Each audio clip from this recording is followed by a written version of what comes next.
Hello दोस्तों, नमस्ते, जय माता दी। मैं अपने चैनल सोनम आदि लोकगीत नेहा आदि लोकगीत दोनों पे आप लोग का स्वागत करनी है। छोटा सा बहुत प्यारा कहारवा नाच गीत लेके आई हूँ आप सबके लिए। आप लोग सुनिएगा, फरमाइश करिए, कमेंट बॉक्स में ज़रूर बताइएगा कि हमारा गीत कैसा लगा। तो चलिए मैं सुनाती हूँ, आप लोग सुनिए।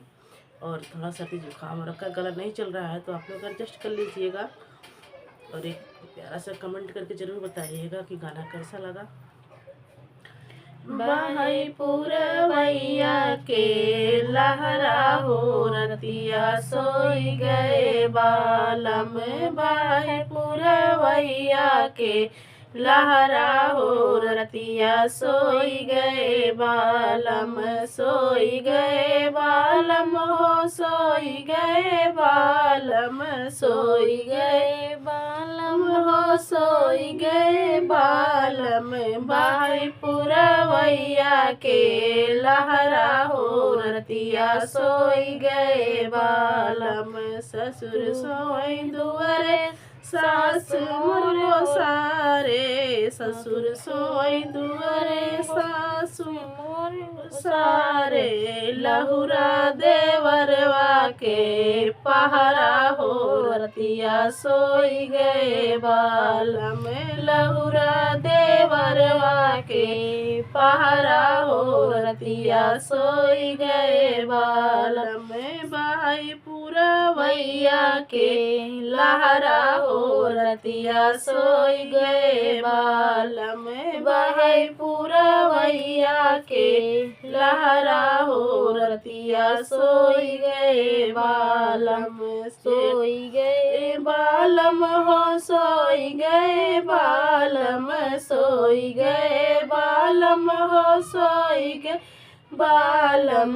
बाई पुरवैया के लहरा हो रतिया सोई गए बालम। बाई पुरवैया के लहरा हो रतिया सोई गए बालम। जेठ सोई दुआरे जेठानी जी अंगने। जेठ सोई दुआरे जेठानी जी अंगने। छोटका देवरवा के पहरा हो रतिया सोई गए बालम। छोटका देवरवा के पहरा हो रतिया सोई गए बालम।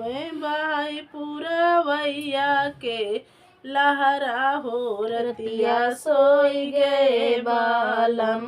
बाई पुरवैया के लहरा हो रतिया सोई गए बालम। सोई गए बालम हो सोई गए बालम। सोई गए बालम हो सोई गए बालम। बाई पुरवैया के लहरा हो रतिया सोई गए बालम। बाई पुरवैया के लहरा हो रतिया सोई गए बालम। देवर सोई दुआरे देवरानी भीतरवा।